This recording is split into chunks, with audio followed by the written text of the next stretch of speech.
আসসালামু আলাইকুম রহমতুল্লাহি ওয়া বারাকাতুহু। চোর ধরুন, চোরকে শাস্তা করুন। চুরির মাল ফেরত পেতে কী কী আমল করবেন, আজকে সম্পূর্ণ কিছু আপনাদেরকে বলে দেওয়ার চেষ্টা করবো ইনশাআল্লাহ।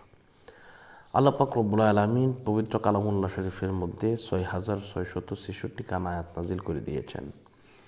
এর মধ্যে একখানা আয়াত আছে, এই আয়াতে কারিমা যদি কেউ ১,১৫,০০০ মতান্তর ১,৩০,০০০ বার যদি কেউ পড়ে, তাহলে যে ব্যক্তি চুরি করেছে সেই ব্যক্তি যদি আপনার মাল ফেরত না দেয়, আপনার কাছে এসে ক্ষমা না চায়, তাহলে তার গলা দিয়ে নাক দিয়ে রক্ত বের হবে, এমনকি তার এমন পরিস্থিতি হয়ে যাবে যেটা সে কল্পনাও করতে পারবে না। তো আসুন আমরা এই আমলটি কীভাবে করব সেটা জেনে নেই। যদি আপনাদের সময় থাকে, ফ্যামিলিতে লোক বেশি থাকে, আপনারাও করতে পারেন, অথবা ইনশাল্লাহ আমাদেরকে বললে আমরাও করে দেওয়ার চেষ্টা করব। তো প্রথমে আসুন আমরা এই আমলটি আমরা কীভাবে করব সেটা আগে জেনে নেই। প্রথমত হচ্ছে আপনাকে যে কাজটা করতে হবে, আপনাকে প্রথমে অজু করতে হবে।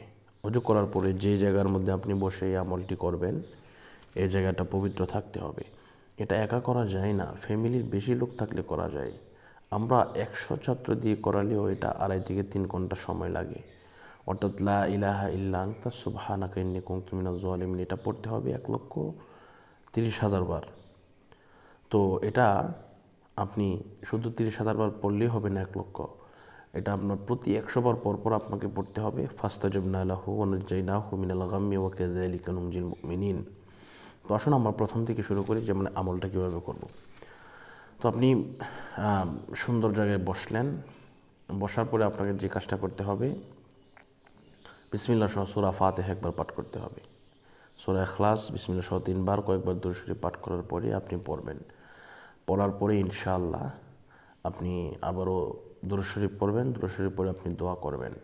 তো এরপরে ৩ দিন থেকে ১ সপ্তাহের ভিতরে ইনশাআল্লাহ যে ব্যক্তি চুরি করেছে সেই ব্যক্তি চোর অবশ্যই মাল ফেরত দিতে বাধ্য হবে।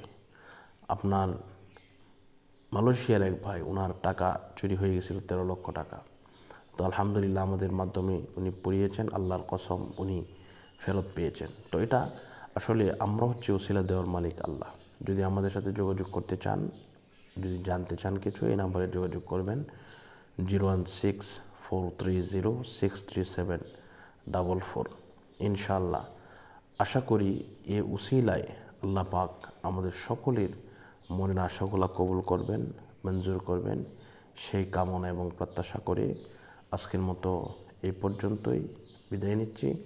আসসালামু আলাইকুম ওয়া রাহমাতুল্লাহি ওয়া বারাকাতুহু।